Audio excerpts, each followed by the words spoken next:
managing a rather chaotic White House. Let's discuss this and more with my next guest. Ronan Farrow is joining us. He's the author of a brand new book entitled War on Peace, The End of Diplomacy and the Decline of American Influence. He's a contributing writer for the New Yorker magazine. Ronan, thanks so much for joining us. Congratulations on the recent Pulitzer as well. Let's talk about what's going on. First of all, your reaction to Mike Pompeo. You've studied the State Department for a while. You've interviewed all the former secretaries of state who are still alive, obviously. What do you think?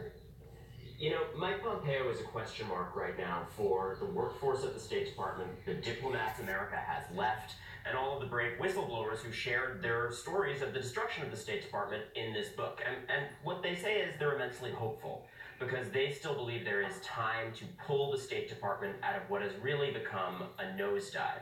That said, there is a reason that Mike Pompeo came very close to an historic Senate Foreign Relations Committee snub. At the last minute, there were deals cut, and Rand Paul came around, and he passed that committee, obviously. But the reasoning behind that was he seems much more so than Rex Tillerson before him to be ideally suited to the job of willing executioner of the State Department. He is much more lockstep with this president. He has matched the president's saber rattling about the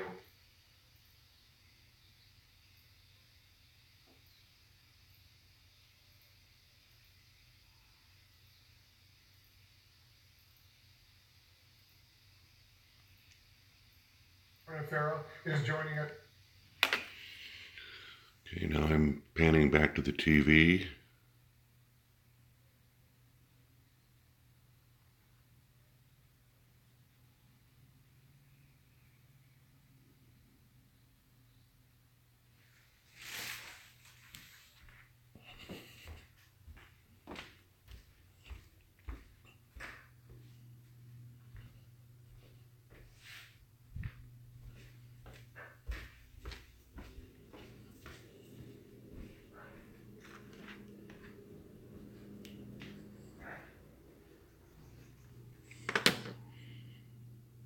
Okay, now we're looking at the fireplace.